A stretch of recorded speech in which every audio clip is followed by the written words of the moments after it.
Good morning, everyone.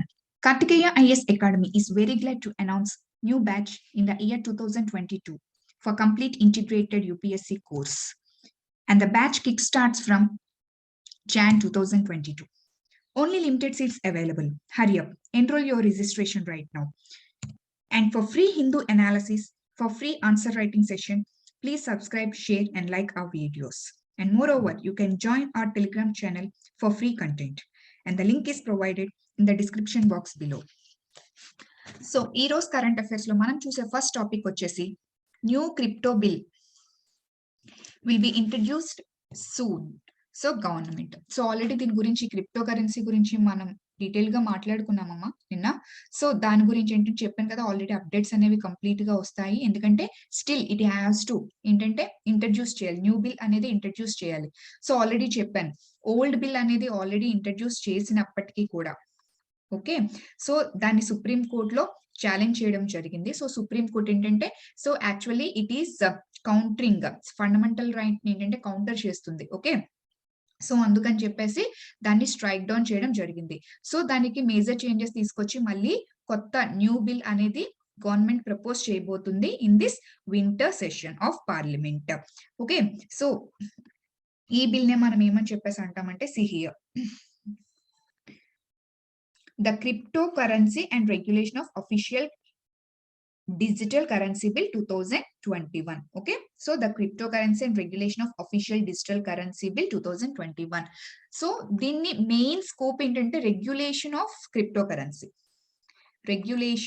Cryptocurrency and moreover ఏంటంటే actually central government is having an idea to introduce ఏంటంటే ఒక digital కరెన్సీని, central bank digital కరెన్సీని ఏంటంటే introduce చేసే ఐడియాలో అయితే ఉంది. ఓకే, సో ఆల్రెడీ చెప్పాను. సో ఈ digital currency, crypto currency is nothing but digital currency, but ఇది ఏంటంటే ప్రైవేట్ కింద వస్తుంది. బట్ ఇక్కడ ఇంట్రడ్యూస్ చేసే డిజిటల్ కరెన్సీ పబ్లిక్. సో ఎందుకంటే సో ఇక్కడైనా టెక్నాలజీ ఒకటే, బ్లాక్ చైన్ టెక్నాలజీ. సో ఇందులో ఏంటి ఆల్రెడీ చెప్పాను నేను డీటెయిల్ గా. సో వాళ్ళు ఎవరు పంపిస్తున్నారు, ఎవరికి పంపిస్తున్నారు అనేది తెలీదు. ఓన్లీ మనం ఆ కోడ్ అనేది డీకోడ్ చేస్తే తప్ప, మైనస్ డీకోడ్ చేస్తే తప్ప సో అది ఆల్ ఓవర్ వరల్డ్ అనేది డిస్ప్లే అవ్వదు. First thing. ఇంకొకటి ఏంటంటే ఇర్రివర్సిబుల్ ట్రాన్సాక్షన్స్ అవ్వవు. ఒకవేళ రాంగ్ ట్రాన్సాక్షన్ జరిగితే అది ఇర్రివర్సిబుల్ అవ్వదు. సో ఎక్కువగా ఇల్లీగల్ యాక్టివిటీస్, సో దానివల్ల ఏంటంటే ఇల్లీగల్ యాక్టివిటీస్ అనేవి చెందే అవకాశం చాలా ఎక్కువగా ఉంటుంది. ఓకే, సో రెగ్యులేషన్ మెకానిజం అనేది ఎక్కడ ఉండదు. సో ఆ రెగ్యులేషన్ మెకానిజం మీద అథారిటీ చూపించుకోవడానికి, ఓకే, కంప్లీట్ గా ఎకానమీ అనేది ఒక సెంట్రల్ బ్యాంక్ అథారిటీ అనేది ఉండాలని చెప్పేసి ఈ డిజిటల్ కరెన్సీని ఆల్రెడీ ప్రెసెంట్ ఏంటంటే చేంజింగ్ టైం అనేది చేంజ్ అవుతున్న కొద్ది ఏంటంటే మనం డిఫరెంట్ చేంజెస్ అనేవి చూస్తాం. దట్ టు ప్రెసెంట్ ఉన్న వరల్డ్ ఏంటంటే విర్చువల్ కరెన్సీ స్పేస్ ని ఎక్కువగా చూస్తుంది. ఓకే, ఎక్కువగా ఇంపార్టెన్స్ అనేది ఫిజికల్ కరెన్సీ కన్నా విర్చువల్ కరెన్సీకి అనేది ఎక్కువగా ఇంపార్టెన్స్ అనేది ఇస్తుంది. సో ఈ ప్రాసెస్ లో మన గవర్నమెంట్ ఆఫ్ ఇండియా కూడా డిజిటల్ కరెన్సీ వైపు ఏంటంటే మొగ్గు చూపడం జరుగుతుంది. That to more over already దీని గురించి బిల్ పాస్ చేసినప్పటికీ కూడా అంటే డైరెక్ట్ గా డిజిటల్ కరెన్సీ లాంచ్ చేస్తున్న ప్రాసెస్ అనేది చేయలేదమ్మా. సో ఏంటంటే రెగ్యులేషన్ మెకానిజం, బ్యాంక్ యాక్సెస్ అనేది ఇవ్వకపోవడం జరిగింది. ఓకే, ఈ క్రిప్టో కరెన్సీ ప్లాట్ఫామ్స్ కి బ్యాంక్ యాక్సెస్ అనేది ఇవ్వకపోవడం జరిగింది. దాని సుప్రీం కోర్ట్ ఏంటంటే స్ట్రైక్ డౌన్ చేసింది. So present government of India ఏం చేస్తుందంటే తనే డిజిటల్ కరెన్సీని ఏంటంటే ఒక పైలట్ ప్రాజెక్ట్ కింద స్టార్ట్ చేద్దామని చెప్పేసి దాని యొక్క కాన్సిక్వెన్సెస్ ఏంటి, రిపర్కేషన్స్ ఏంటి, ఇంప్లికేషన్స్ ఏంటి, సో ఎంత వరకు బెనిఫిట్ ఉంటుంది, ఎంత వరకు రిపర్కేషన్స్ ఉంటాయని సో ఒక పైలట్ ప్రాజెక్ట్ కింద అది స్టార్ట్ చేయడానికి చూస్తుంది. ఓకే అమ్మా, అయితే ఏంటి ఇక్కడ ఈ క్రిప్టో కరెన్సీ ప్రెసెంట్ ఉన్న యుథీరియం, బిట్ కాయిన్ ఇందులో ఏంటంటే సో రెగ్యులేషన్ మెకానిజం అనేది ఉండదు. ఇది రెగ్యులేషన్ మెకానిజం ఉండదు, కంప్లీట్ గా డీసెంట్రలైజ్డ్. ఓకే, బట్ ఇక్కడ digital currency government of India తీసుకొస్తుంది ఏంటంటే రెగ్యులేషన్ అనేది చేస్తుంది. ఓకే, రెగ్యులేషన్ మెకానిజం ని ఇందులో ఇన్వాల్వ్ చేస్తుంది. మోర్ ఓవర్ సెంట్రలైజ్డ్ సేమ్, కాకపోతే జస్ట్ కరెన్సీ అనేది ఫియట్ కరెన్సీ ఫిజికల్ గా ఉండదు అంతే, బట్ డిజిటల్ కరెన్సీ మోడ్ లోకి వెళ్తుంది అనమాట. బట్ రిమైనింగ్ ప్రాసెస్ అంతా రెగ్యులేషన్ మెకానిజం ఉంటుంది and moreover centralized. And moreover ఏంటంటే బ్లాక్ చైన్ టెక్నాలజీ వల్ల ట్రాన్సాక్షన్స్ అనేవి చాలా ట్రాన్స్పరెంట్ గా ఉంటాయి. అండ్ డిలీట్ చేయడం అవ్వదు కాబట్టి మోర్ ట్రాన్స్పరెన్సీని ఎకానమీలోకి తీసుకొస్తుంది. అందుకే ఎక్కువగా ఇటువైపు మూవ్ అవ్వటానికి స్కోప్ అనేది చూపిస్తున్నారు. ఓకే, ఇంట్రెస్ట్ అనేది చూపిస్తున్నారు. దాని గురించి ఆల్రెడీ డీటెయిల్ గా మనం నిన్న మాట్లాడుకోవడం జరిగింది కదమ్మా. సో అయితే ప్రెసెంట్ నిర్మలా సీతారామన్ గారు నిన్న ట్యూస్డే ఏంటంటే దీని గురించి మాట్లాడడం జరిగింది. ఓకే, ట్యూస్డే నిన్న మాట్లాడడం జరిగింది. అయితే కొన్ని క్వశ్చన్స్ కి ఆన్సర్ చేయడం కూడా జరిగింది. సో ప్రెసెంట్ తను ఏంటంటే ఆల్రెడీ అనౌన్స్ కూడా చేశారు. అక్కడ crypto currency like bit coin ని వాటిని ఏంటంటే వాళ్ళు అఫీషియల్ గా ఏంటంటే వాళ్ళు ఏమంటారు అఫీషియల్ గా వాళ్ళని లైక్ యాక్సెప్ట్ చేయరు. అఫీషియల్ గా they are not accepting actually bitcoin official గా యాక్సెప్ట్ చేయట్లేదు. ఓకే, సో అలాగని చెప్పేసి ఆ ట్రాన్సాక్షన్ ని కూడా వాళ్ళు రెగ్యులేట్ చేయట్లేదు. ఓకే, అదే కదమ్మా నిన్న చెప్పాము. సో వాళ్ళు ట్రేస్ చేయలేదని చెప్పేసాం. So they are not tracing those transactions. Okay, ఎందుకంటే వాళ్ళని అఫీషియల్ గా కూడా వాళ్ళు వాటిని యాక్సెప్ట్ అనేది చేయడం జరగలేదు కాబట్టి వాళ్ళని ట్రేస్ కూడా చెయ్యలేదు. ఓకే, సో ప్రెసెంట్ ఏంటంటే ఈ న్యూ బిల్ ద్వారా ఏంటంటే సో వీటిని కంప్లీట్ గా ఏంటంటే రెగ్యులేట్ చేసే మెకానిజం. మోర్ ఓవర్ ఏంటంటే ప్రైవేట్ క్రిప్టో కరెన్సీ కంప్లీట్ గా ఏంటంటే వీళ్ళు ఆల్రెడీ అనౌన్స్ కూడా చెప్పారమ్మ. ప్రైవేట్ క్రిప్టో కరెన్సీస్ ని చాలా వరకు న్యూస్ మీడియాలో క్రిప్టో కరెన్సీస్ ని ఏంటంటే వీళ్ళు బ్యాన్ చేస్తామని కూడా అనౌన్స్ చేయడం, బట్ విత్ ఫ్యూ ఎక్సెప్షన్స్ అని చెప్పారు. సో ఆ ఎక్సెప్షన్ క్లాజెస్ ఏంటి, సో ఎందుకు బ్యాన్ చేస్తున్నారు, ఏ ఏ క్రిప్టో కరెన్సీస్ ని బ్యాన్ చేస్తారు, ఓకే, ఈ digital currency central bank introduce చేసి డిజిటల్ కరెన్సీ యొక్క ఫ్యూచర్ ఏంటి, సో ఏ నార్మ్స్ తీసుకొస్తారు, ఏ ప్రొవిజన్స్ తీసుకొస్తారు, అది ఎలా ఇంప్లికేషన్స్ అనేది చూపిస్తుంది, ఏది కూడా ప్రెసెంట్ కంప్లీట్ గా వీళ్ళు చెప్పడం అయితే జరగలేదు. ఓకే, సో వీళ్ళు ఏం చెప్పారంటే నిర్మలా సీతారామన్ గారు, సో మేము పాత బిల్ తో కంపేర్ చేస్తే అది మేము దాన్ని రివోక్ చేసేసాము. సుప్రీం కోర్ట్ చెప్పినట్టు ప్రెసెంట్ మేము ఒక న్యూ బిల్ తో వస్తున్నాము. సో ఆ న్యూ బిల్ అనేది ఫర్దర్ గా వర్క్ ఆన్ చేస్తుంది. ఓకే, సో ప్రెసెంట్ ఉన్న టైం కి సెట్ అయ్యేలాగా వర్క్ ఆన్ చేస్తుంది. ఈచ్ అండ్ ఎవ్రీథింగ్ కూడా అందులో ఇంక్లూడ్ అయ్యేలాగా. ఓకే, ఈ ప్రెసెంట్ టైం ని డిమాండ్ ని మీట్ అయ్యే విధంగా ఏంటంటే ప్రెసెంట్ వర్క్ ఆన్ అయితే అవుతుంది.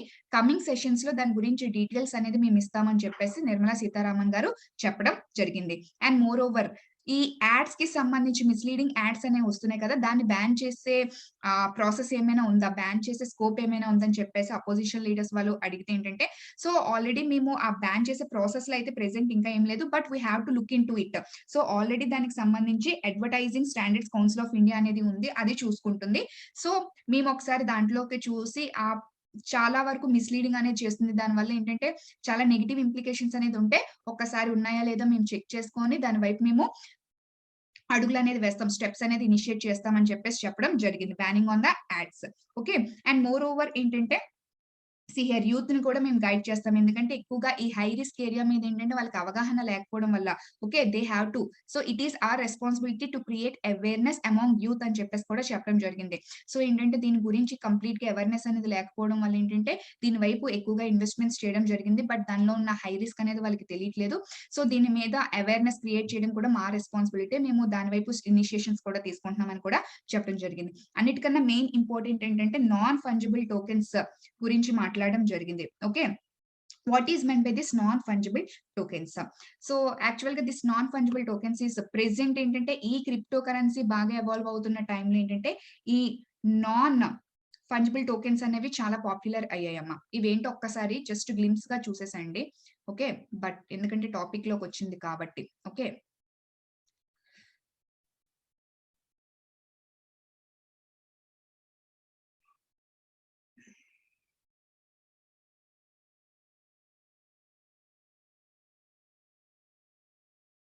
see here, non fungible tokens. Fungible అంటే ఏంటమ్మా? ఫర్ ఎగ్జాంపుల్ నేను మీకు ఒక ₹1 నోట్ ఇచ్చాను అనుకోండి, నేను నీకు ₹1 నోట్ ఇస్తే సేమ్ ₹1 నోట్ మీరు నాకు ఇవ్వగలరా? Yes, exchange. నా దగ్గర ఉన్న ₹1 నోట్ మీరు తీసుకోగలరు, మీ దగ్గర ఉన్న ₹1 నోట్ అనేది నేను తీసుకోగలను. ఫర్ ఎగ్జాంపుల్ మీరున్న $1 అనేది నాకు ఇవ్వచ్చు, నా దగ్గర ఉన్న $1 మీకు ఇవ్వచ్చు. ఎక్స్చేంజ్ అవుతుంది, రీప్లేస్ చేయగలం. ఓకే, ఫర్ ఎగ్జాంపుల్ నేను ఒక ₹1 నోట్ తీసుకున్నా, లైక్ ₹10 నోట్ తీసుకున్నా. ఓకే, సో దాని మీద like for example a film star, okay, like a Shah Rukh Khan, okay, like for example megastar, okay. A megastar sign ఉంది. ఓకే. సైన్ పెట్టించుకున్నాం. ఓకే. సో నేను పెద్ద ఫ్యాన్, నేను సైన్ పెట్టించుకున్నాను అని చెప్పేసి అనుకున్నాం. ఓకే. నేను నీకు ఆ ₹10 ఇస్తే సేమ్ మెగాస్టార్ ఉన్న సైన్ నువ్వు నాకు ఇస్తావా? ఇవ్వవు. ఇది నాకేంటంటే చాలా ఇంపార్టెంట్. అవునా కాదా? దీనికి నేను రీప్లేస్ చేయలేను. ఎందుకంటే దాని మీద మెగాస్టార్ సైన్ అనేది ఉంది. ఆటోగ్రఫీ అనేది ఉంది. ఓకే. నేను దీన్ని రీప్లేస్ చేయలేను. అవునా కాదా? సో దీనికి నేను డూప్లికేట్ లైక్ రీప్లేస్ అనేది నేను చేయలేను. అలా రీప్లేస్ చేయలేని ఐటెమ్స్‌ని ఏంటంటే జనరల్‌గా మనం నాన్ ఫంజిబుల్ అని చెప్పేసి అంటాం. ఓకే. నాన్ ఫంజిబుల్ అని చెప్పేసి అంటాం. సో జనరల్‌గా ఫంజిబుల్ అంటే రీప్లేస్ చేయగలిగినవి. ఓకే. నీ ₹10 నాకివ్వచ్చు. నా ₹10 నీకివ్వచ్చు. Okay. Same as it is సేమ్‌గా ఉండేవి ఏంటంటే ఫంజిబుల్ అన్నమాట. ఓకే.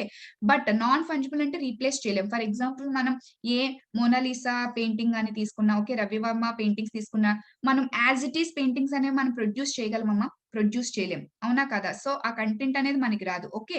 వాళ్ళకి కాపీ రైట్స్ ఉంటాయి. సో అంటే మనం రీప్లేస్ చేయలేం. ఓకే. ఆ ఒరిజినల్ కంటెంట్‌ని మనం రీప్లేస్ చేయలేం. అలా రీప్లేస్ చేయలేని వాటిని మనం జనరల్‌గా నాన్ ఫంజిబుల్ అని చెప్పేసి అంటారు. అయితే ఇప్పుడు ఈ క్రిప్టో కరెన్సీస్ బాగా ఎవాల్వ్ అవుతున్న టైంలో ఈ నాన్ ఫంజిబుల్ ప్లాట్‌ఫార్మ్స్ అనేవి ఓకే. రీప్లేస్ చేయలేని ఏంటివి చెప్తాను ఒకసారి. ఓకే. చాలా బాగా డెవలప్ అవుతున్నాయి. ఏంటంటే ఇవి మీరు రీసెంట్‌గా చూసుంటే లైక్ ఫర్ ఎగ్జాంపుల్ ఆర్‌జీవి గాని లేకపోతే 'దుల్కర్' గాని సో వీళ్ళేంటంటే వాళ్ళ యొక్క మూవీస్ అనేది డైరెక్ట్‌గా ఈ ఎన్‌ఫిటి ప్లాట్‌ఫార్మ్స్‌లో అప్‌లోడ్ చేస్తున్నారు. ఓకే. వీటికి ఒక ప్లాట్‌ఫార్మ్స్ ఉంటాయమ్మా. ఓకే. ఓటీటీ ప్లాట్‌ఫార్మ్స్ లాగే ప్లాట్‌ఫార్మ్స్. అంటే ఏంటంటే సో ఇదొక ప్లాట్‌ఫార్మ్. నాన్ ఫంజిబుల్ టోకెన్స్ అని చెప్పేసి ఒక ప్లాట్‌ఫార్మ్స్ ఉంటాయి. ఇక్కడ ఏం చేస్తారంటే వీళ్ళు మన యొక్క ఫర్ ఎగ్జాంపుల్ ఇందులో ఒక వీడియో గాని, ఓకే. జిప్ ఫైల్ గాని, లేకపోతే ఒక ఆడియో క్లిప్పింగ్ గాని, ఓకే. ఒక పెయింటింగ్ గాని, ఓకే. నీ టాలెంట్ ఏదున్నా సరే, నువ్వు ఒక పెయింటింగ్ ఏసావు. ఓకే. లేకపోతే ఒక ఆడియో క్లిప్పింగ్ ఉంది. ఒక వీడియో క్లిప్పింగ్ ఉంది. లేకపోతే ఒక జిప్ ఫైల్ ఉంది. ఓకే. ఒక ఫోటో ఉంది. నెక్స్ట్ ఏదైనా సరే ఓకే. అది దాన్ని రీప్లేస్ చేయలేని విధంగా ఉండాలన్నమాట. ఓకే. దాన్ని రీప్లేస్ చేయలేరు ఎవరు కూడా. అంత వాల్యుబుల్ థింగ్ అయ్యి ఉండాలి. ఓకే. అలా రీప్లేస్ చేయలేని ఐటెమ్స్‌ని మీరేంటంటే డైరెక్ట్‌గా ఇందులో అప్‌లోడ్ చేస్తారు. సో, ఇందులో ఫర్ ఎగ్జాంపుల్ మీకు అర్థం కావాలంటే ఒక మోనాలిసా పెయింటింగ్ ఉంది. ఆ మోనాలిసా పెయింటింగ్ ఫర్ ఎగ్జాంపుల్ నేను వేశాననుకుందాం. దాన్ని ఎవరు రీప్లేస్ చేయలేరు. ఓకే. ఇప్పటి వరకు ఎవరు రీప్లేస్ చేయలేకపోయారు కదా! అంత అద్భుతమైన పెయింటింగ్ ఎవరు వేయలేకపోయారు అంటారు. అవునా కదా! సో, నేనేం చేశానంటే ఈ నాన్ ఫంజిబుల్ టోకెన్ ప్లాట్‌ఫార్మ్‌లో ఏంటంటే ఎన్‌ఫిటి ప్లాట్‌ఫార్మ్‌లో నేను అప్‌లోడ్ చేశాను. అప్‌లోడ్ చేస్తే ఏంటంటే నేను డిజిటల్‌గా ఏంటంటే దీనికి నేను సిగ్నేటరీ ఓకే. అంటే ఏంటంటే వీళ్ళు నాకు ఒక సర్టిఫికేట్ ఇస్తారు. అంటే దేనికని దీని యొక్క క్రియేటర్ నేనని చెప్పేసి. See here. So non fungible tokens already digital signatory అనేది ఇవ్వటం జరుగుతుంది. ఓకే. అంటే దాన్ని ఎవరు రీప్లేస్ చేయలేరు అని చెప్పేసి. ఓకే. సో ఇప్పుడు నాకు ఈ ఎన్ఎఫ్‌టి ప్లాట్‌ఫార్మ్‌లో దీనికి ఒక రకంగా మీరు కాపీరైట్ అనుకోవచ్చు. ఓకే. సో, ఎవ్వరు దాన్ని రీప్లేస్ చేయలేరు. I am the creator. Okay. I am the creator. దానికి నేనే క్రియేటర్‌ని. ఓకే. సో, ఇప్పుడేమవుతుందంటే దానికి ఇక్కడ నేనేంటి అమ్ముతున్నాను. ఓకే. I can sell. ఇక్కడ నా క్రియేటివిటీ యూజ్ చేసి నేను ఫర్ ఎగ్జాంపుల్ 'మోనాలిసాని' అనే పెయింటింగ్‌ని నేను క్రియేట్ చేశాను. ఆ క్రియేట్ చేసి నేను ఎక్కడ అప్‌లోడ్ చేశాను? ఎన్ఎఫ్‌టి ప్లాట్‌ఫార్మ్‌లో నేను అప్‌లోడ్ చేశాను. సో, ఈ అప్‌లోడ్ చేసినప్పుడు అది నేనే క్రియేట్ చేశానని చెప్పేసి నాకొక సర్టిఫికేట్ అనేది ఇవ్వడం జరుగుతుంది. I am the real creator for that painting అని చెప్పేసి. సో, ఇక్కడ అప్‌లోడ్ చేశాను. అప్‌లోడ్ చేసిన తర్వాత ఏమవుతుంది? I can sell. సో, ఇక్కడ చాలా మంది బయర్స్ ఉంటారు. సో, బిడ్డింగ్ అనేది జరుగుతుంది. వేలంపాట అనేది జరుగుతుంది. జరిగిన తర్వాత నాకు ఎంత ప్రైస్ అయితే కావాలో అంత ప్రైస్ ఫర్ ఎగ్జాంపుల్ నేను ఈ పెయింటింగ్‌ని ఫర్ ఎగ్జాంపుల్ ₹10,000కి అమ్మాలనుకున్నాను. నాకు ఆ ప్రైస్ అనేదొచ్చింది. ఓకే. సో, ఈ పెయింటింగ్ అనేది for example A he is the creator and B create చేసారు. ఏ అనే పర్సన్ ఏంటే 'మోనాలిసా' అనే పెయింటింగ్‌ని ఏంటంటే క్రియేట్ చేసారు, పెయింట్ చేసారు. దాన్ని ఎన్ఎఫ్‌టి ప్లాట్‌ఫార్మ్‌లో అప్‌లోడ్ చేసారు. తనకేంటంటే తను సిగ్నేచర్ అనేది తీసుకున్నారు. డిజిటల్ సర్టిఫికేట్ అనేది తీసుకున్నారు ఎన్ఎఫ్‌టిలో ఐ యామ్ ద క్రియేటర్ అని చెప్పేసి. సో, ఫైనల్‌గా అక్కడ ఆక్షన్‌కి అంటే సెల్ చేయడానికి ఏంటంటే పెట్టిన తర్వాత బిడ్డింగ్ ప్రాసెస్‌లో బి అనే పర్సన్‌కి అమ్మారు. ఎంతకి ₹10,000కి. సో, ఇక్కడి నుంచి ఏంటి దీనికి ₹10,000 వచ్చేసింది. ఏకి ₹10,000 వచ్చేసింది. అండ్ బికి అనేది ఆ పెయింటింగ్ అనేది వెళ్ళింది. ఫర్ ఎగ్జాంపుల్ బి ఏం చేస్తాడు? ఈ పెయింటింగ్‌ని సి అనే పర్సన్‌కి అమ్మాలనుకుందాం. రీసేల్ చేద్దాం అనుకున్నాం. అప్పుడు ఏం చేస్తాడు? ఎక్కువ మనీకి అమ్ముతాడు గదా! ఫర్ ఎగ్జాంపుల్ ఏ 15,000కో అమ్మాడనుకుందాం. ఓకే. ఇక్కడ ఇక్కడ ఇంట్రెస్టింగ్ థింగ్ ఏం తెలుసా? సో, ఈవెన్ దో మనం బయట ఏం జరుగుతుంది జనరల్‌గా ప్రాసెస్ ఏ అనేది బికి అమ్మితే, ఓకే. సో, బి అనేది సికి అమ్మిన తర్వాత, ఏ అనేది బికి అమ్మిన తర్వాత ఇంక తినికి ఎటువంటి రైట్స్ అనేవి ఉండదు. ఓకే. ఈవెన్ దో తను క్రియేట్ చేసిన ఎటువంటి రైట్స్ ఉండదు. సో, బి అనేది తన ఇష్టం వచ్చిన రేట్‌కనేది అమ్ముకోవచ్చు. అవునా?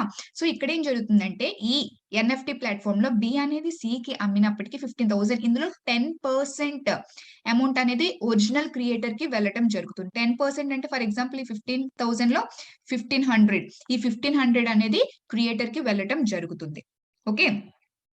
అండ్ మోర్ ఓవర్ సి మళ్ళీ డీకి రీసేల్ చేస్తే మళ్ళీ ఇక్కడ ఫర్ ఎగ్జాంపుల్ 20,000కి అమ్మారనుకోండి. ఇందులో మళ్ళీ 10% మళ్ళీ 2,000 అంటే రికరెంట్‌గా తినకి ఇన్‌కమ్ అనేది జనరేట్ అనేది అవుతుంది. ఈ ప్రాసెస్ చూసారా ఎంత బావుందో? సో, జనరల్‌గా ఒకసారి నార్మల్ ఇప్పటి వరకు ఉన్న ప్రాసెస్ ఏంటి? ఏ అనేది బికి అమ్మేస్తే ఇంక ఏకి రైట్స్ లేదు. తన మనీ తీసేసుకున్న తన క్రియేటివిటీని అమ్మేసాడు. ఓకే. ఇంక అక్కడి నుంచి తన యొక్క కంప్లీట్ రైట్స్ ఆ ఒక్క పర్టిక్యులర్ ఫర్ ఎగ్జాంపుల్ పెయింటింగ్ మీద బికే ఉంటుంది. అవునా కదా? బట్ ఇక్కడ ఎన్ఎఫ్‌టి ప్లాట్‌ఫార్మ్ ఏంటంటే సో, ప్రతి సెల్లింగ్ ప్రాసెస్‌లో ఏంటంటే దీనికి అమౌంట్ అనేది రావటం జరుగుతుంది. సో, ఇదొక బెస్ట్ ఇన్వెస్ట్‌మెంట్‌గా ఏంటంటే చాలా మంది ఈ మధ్య చూస్తున్నారు వాళ్ళ యొక్క క్రియేటివిటీని.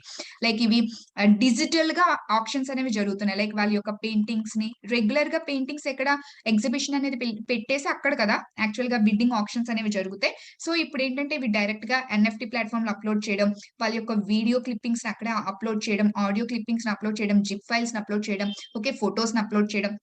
ఓకే. అండ్ వాళ్ళ యొక్క ఏమైనా సాంగ్స్ ఉంటే కొత్తగా ఆల్బమ్స్ క్రియేట్ చేసి ఇందులో అప్‌లోడ్ చేయడం. మోర్ ఓవర్ ఇప్పుడు మూవీస్ కూడా ఏంటంటే డిజిటల్‌గా ఏంటంటే వాళ్ళు అప్‌లోడ్ చేయడం జరుగుతుంది. ఓకే. సో, ఏంటంటే ఎవ్రీ టైమ్ అది రీసేల్ జరుగుతున్న కొద్దీ వీళ్ళకి ఇన్‌కమ్ అనేది 10% మినిమమ్ అనేది రావడం జరుగుతుంది. ఓకే. సో, ఇది ఒక బెస్ట్ ఎర్నింగ్ ప్రాసెస్ అని చెప్పేసి ఈ మధ్య ఎక్కువగా ఈ ఎన్ఎఫ్‌టి ప్లాట్‌ఫార్మ్‌కి క్రేజ్ అనేది పెరిగింది.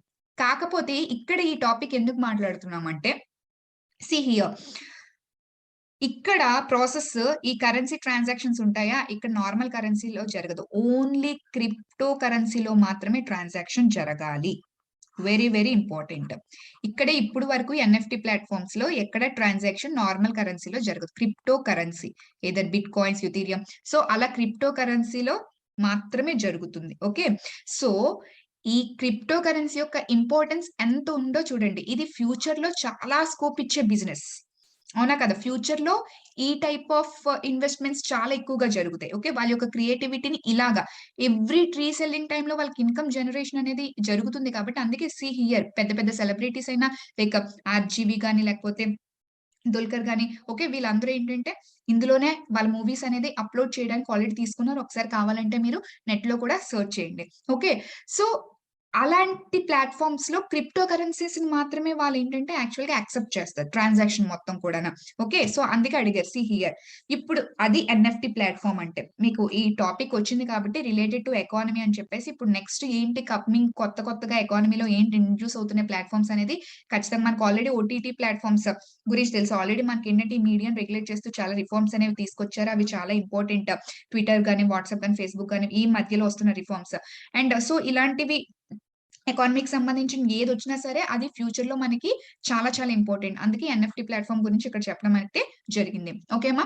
So, see here. సో, అయితే వీళ్ళు ఏమని అడిగారంటే ఈ ఎన్ఎఫ్‌టి ఓకే. ఈ ఎన్ఎఫ్‌టీస్ ఈ cryptocurrency platforms see here. ఈ ఎన్ఎఫ్‌టీస్ గాని see here.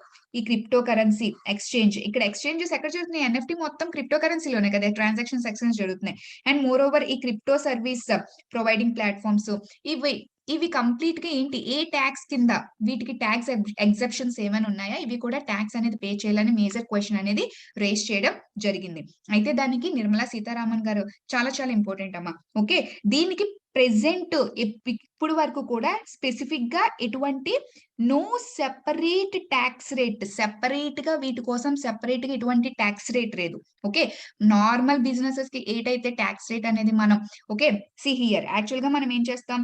They are tax under the head business or profession under chapter 4 of the income tax act 1961. యాక్చువల్‌గా దీని పరంగా ఏంటంటే టాక్స్‌ని ఏంటంటే మనం ఇంపోజ్ చేయడం జరుగుతది. Okay. Those business are liable for this tax. Okay. So same వాటిలాగా ఏంటంటే దీనికి ఎటువంటి స్పెసిఫిక్ గా ట్యాక్స్ అనేది నో సెపరేట్ ట్యాక్స్ రేస్ లేదు ప్రెసెంట్ ఇప్పటి వరకు కూడా. They also come under this act అని చెప్పేసి క్లియర్ గా మెన్షన్ చేయడం జరిగింది. ఎందుకు ఈ టాపిక్ వచ్చిందంటే ఆల్రెడీ కొత్తగా దీని గురించి బిల్ అనేది ప్రపోజ్ చేస్తున్నారు కాబట్టి దీని మీద టాక్సేషన్ అనేది ఎలా ఉంటుంది అన్న క్లియర్ కట్ గా మెన్షన్ చేయడం కంటే అపోజిషన్ వాళ్ళు ఈ క్వశ్చన్ రేస్ చేశారు. అండ్ మోర్ ఓవర్ ఇలాంటివే మనకి సో ప్రెసెంట్ వస్తున్న ఈ క్రిప్టో కరెన్సీస్ సో ఎటువంటి ట్యాక్స్ ఏ లాస్ కింద వస్తాయి ఓకే అని చెప్పేసి మీకు ప్రిలిమ్స్ లో క్వశ్చన్స్ కూడా వస్తాయమ్మా. See here. సో మేజర్ గా ప్రెసెంట్ వాళ్ళు చెప్పింది అయితే ఈ ట్యాక్స్ కిందే ఓకే ఈ ప్రొవిజన్ కింద వస్తుందని చెప్పేసి చెప్పడం జరిగింది.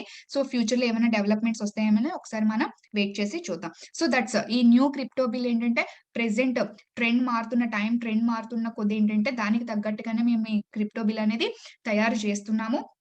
ఓకే. అండ్ మోర్ ఓవర్ ఏంటంటే మోర్ సెంట్రలైజ్డ్ గానే ఏంటంటే మేము రెగ్యులేషన్స్ అనేవి ఇంపోజ్ చేయడానికి మేము ట్రై చేస్తున్నాము. ఎటువంటి ఇల్లీగల్ యాక్టివిటీస్ అనేవి జరగకుండా ఉండటానికి.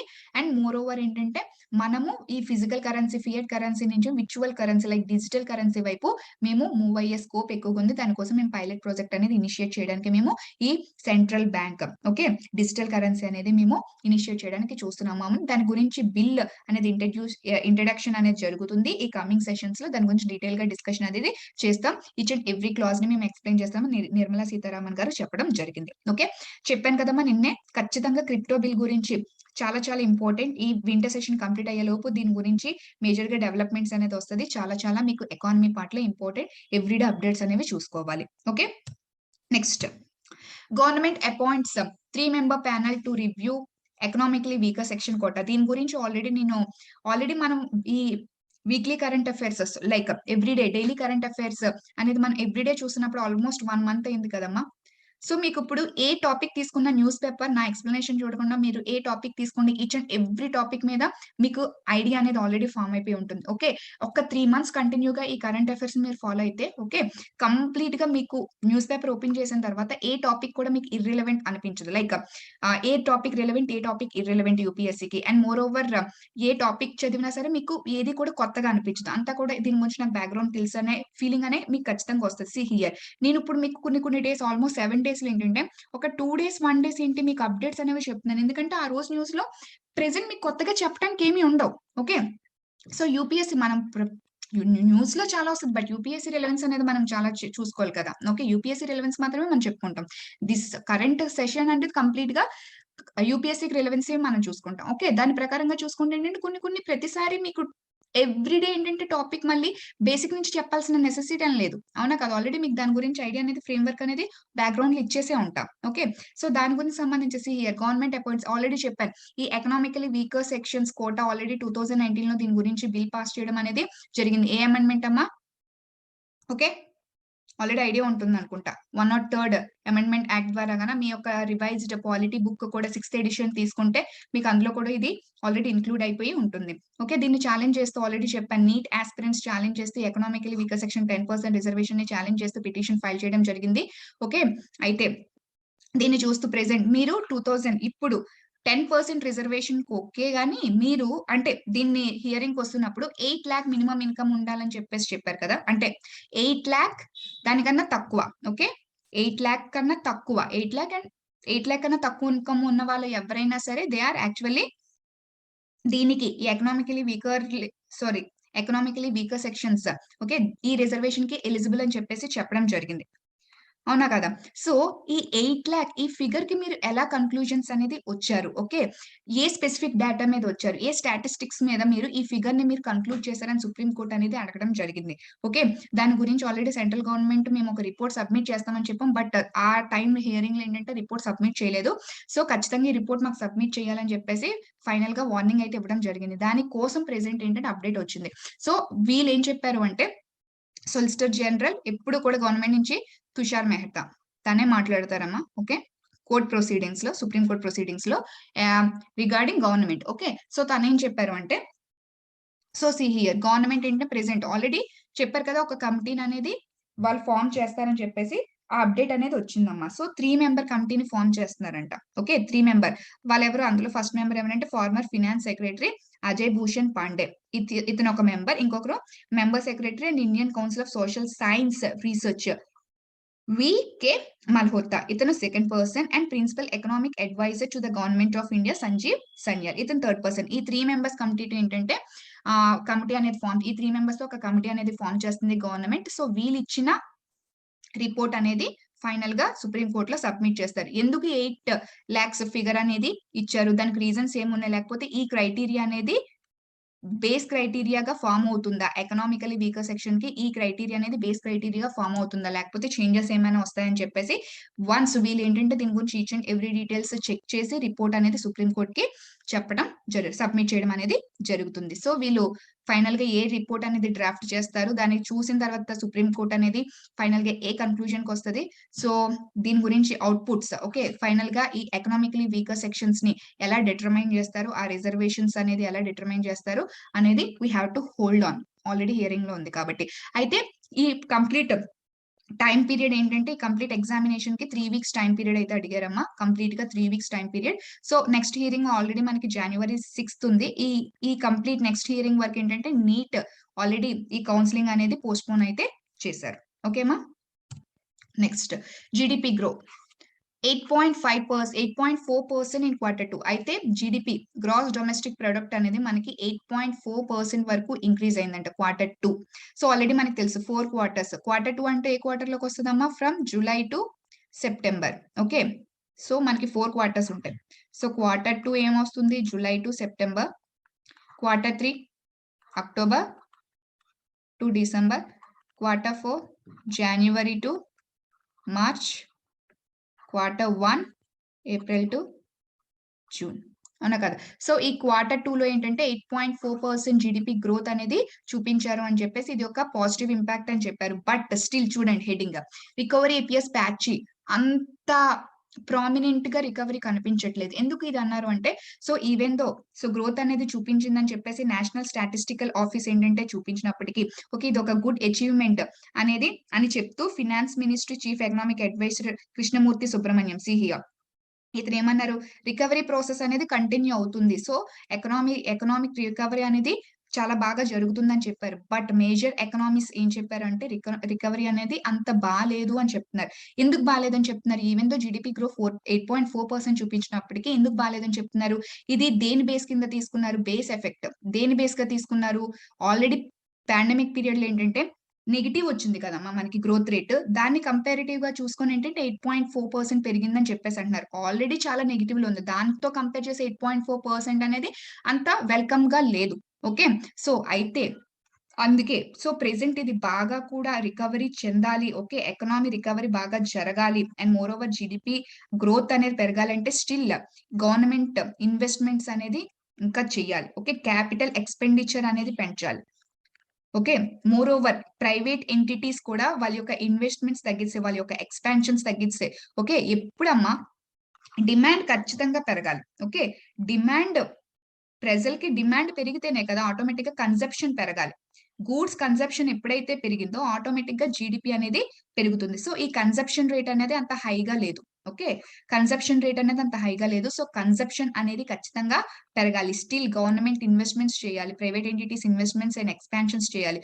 ఓకే కన్సెప్షన్ రేట్ అనేది పెరగాలి, గూడ్స్ యొక్క కన్సెప్షన్ రేట్ అనేది పెరగాలి. అప్పుడే జిడిపి గ్రోత్ రేట్ అనేది బాగుంటుంది. ఓకే సో ఈవెన్ దో 8.4% పెరిగినప్పటికీ కూడా ఓకే గవర్నమెంట్ ఎప్పుడు చాలా బాగా వచ్చిందని చెప్తుంది, నో డౌట్. ఓకే సో అయితే ఎకనామిక్స్ ఏం చెప్తున్నారు, ఇది ఏంటంటే base effect negative growth rate చూపించింది కాబట్టి పాండమిక్ పీరియడ్ లో సో దాని వల్ల మీకు ఇంక్రీజ్ అయినట్టు మీకు కనిపిస్తుంది తప్ప నిజానికి ఇంక్రీజ్ అయితే అవ్వలేదు. ఎందుకంటే లాస్ట్ 2 years చాలా బ్యాడ్ కండిషన్స్ లో ఉన్నాయి. ఓకే లాస్ట్ 2 years కదా, యాక్చువల్ గా Q1 తో కంపేర్ చేస్తున్నా. ఓకే సో చాలా వర్స్ట్ గా ఉంది కాబట్టి లాస్ట్ ఇయర్ తో కంపేర్ చేస్తే సో అందుకని మీకు గ్రోత్ ఉన్నట్టు కనిపిస్తుంది. బట్ యాక్చువల్ గా ఇది ఒరిజినల్ గ్రోత్ కాదు.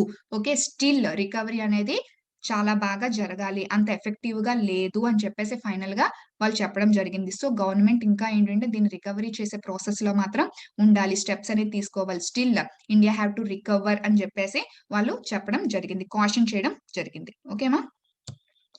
And finally, farm fires added 14.6% to cities PM 2.5 in November. So అమ్మ ఇది already Delhi capital region Delhi గురించి పొల్యూషన్ చెప్పాను. ఇది కూడా మనం already stubble burning and each and everything దీని గురించి మాట్లాడడం జరిగింది. సి హియర్ సో ఢిల్లీలో జనరల్ గా ఏం చెప్తారు, ఢిల్లీలో పొల్యూషన్ మేజర్ గా ఎక్కువగా మాట్లాడేది ఏంటంటే stubble burning in Punjab, Haryana, so general గా ఉత్తరప్రదేశ్.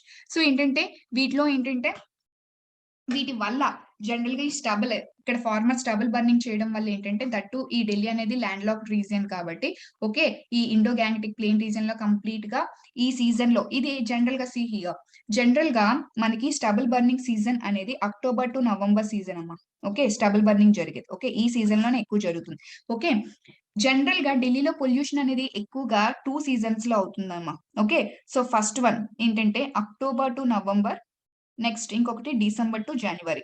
అయితే అక్టోబర్ టు నవంబర్ అనేది మేజర్ గా స్టబుల్ బర్నింగ్ వల్లే జరుగుతుందని చెప్పేసి ఎక్కువగా చెప్పేవారు. ఓకే, ఆ టైంలోనే, ఎందుకంటే అది స్టబుల్ బర్నింగ్ సీజన్ కాబట్టి ఆ టైంలోనే ఎక్కువగా ఢిల్లీలో పొల్యూషన్ జరుగుతుందని చెప్పేసి రిమైనింగ్ ఫ్యాక్టర్స్ అన్నిటిని కన్సిడర్ చేయకుండా అందరూ కూడా స్టబుల్ బర్నింగ్ అయితే ఓకే ఫ్లాగ్ చేసి చూపించేవారు, ఎత్తి చూపించేవారు అనమాట. స్టబుల్ బర్నింగ్ వల్లే ఢిల్లీలో పొల్యూషన్ అయిపోతుందని చెప్పేసి చూపించేవారు. ఓకే, సో లాస్ట్ ఇయర్ దీని గురించి కూడా మనం హియరింగ్ చూసినప్పుడు ఏంటంటే so almost solicitor general Tushar Mehta చెప్పాను కదా. సో గవర్నమెంట్ ఆఫ్ ఇండియా నుంచి సొలిసిటర్ జనరల్ మాట్లాడడం జరుగుతుంది తుషార్ మెహతా. సో తిని ఏం చెప్పారు అంటే సో ఆల్మోస్ట్ 35% టు 40% వరకు ఢిల్లీలో పొల్యూషన్ అనేది స్టబుల్ బర్నింగ్ వల్లే జరుగుతుందని రిపోర్ట్స్ ఉన్నాయని చెప్పారు. ఓకే, 35% టు 40% వరకు ఢిల్లీ పొల్యూషన్ లో స్టబుల్ బర్నింగ్ వల్లే జరుగుతుందని చెప్పేసి ఇతను మాట్లాడడం జరిగింది. అయితే దీన్ని కౌంటర్ చేస్తూ ప్రెసెంట్ వచ్చిన reports here present already SAFAR report. Okay, so SAFAR is nothing but system of air quality and weather forecasting research. వీళ్ళే కదమ్మా కంప్లీట్ గా ఎయిర్ క్వాలిటీ రీసెర్చ్ అనేది చేస్తారు. సో వీళ్ళు రిపోర్ట్ లో పబ్లిష్ చేసింది ఏంటంటే ఓన్లీ 14.6% మాత్రమే స్టబుల్ బర్నింగ్ అనేది కాజ్ అవుతుంది, ఢిల్లీ పొల్యూషన్ కి కాజ్ అవుతుందంట. ఓకే, 14.6% మాత్రమే, దట్ ఇన్ నవంబర్. సీజన్ ఏంటమ్మా stubble burning season October and November. ఈ అక్టోబర్ అండ్ నవంబర్ పీరియడ్ లో గవర్నమెంట్ ఆఫ్ ఇండియా ఏం చెప్పింది, 35% నుంచి 40% కి కాజ్ అంటే ఇంత పర్సెంటేజ్ అనేది స్టబుల్ బర్నింగ్ కాజ్ అవుతుంది ఢిల్లీ పొల్యూషన్ కి అంటున్నారు. బట్ రిపోర్ట్స్ ఏం చెప్తున్నాయి, ఓన్లీ 14.6% మాత్రమే కాజ్ అవుతుంది స్టబుల్ బర్నింగ్ కి, ఢిల్లీ పొల్యూషన్ కి స్టబుల్ బర్నింగ్ అని చెప్తున్నారు. ఓకే, సో చూడండి ఎంత వేరియేషన్ ఉందో. గవర్నమెంట్ ఏమో 40% వరకు చూపిస్తుంది స్టబుల్ బర్నింగ్ రీజన్ అని చెప్పేసి, బట్ యాక్చువల్ గా రిపోర్ట్స్ ఏంటి 14.6% అని చెప్పేసి చూపిస్తున్నాయి. ఎంత వేరియేషన్ చూసారా.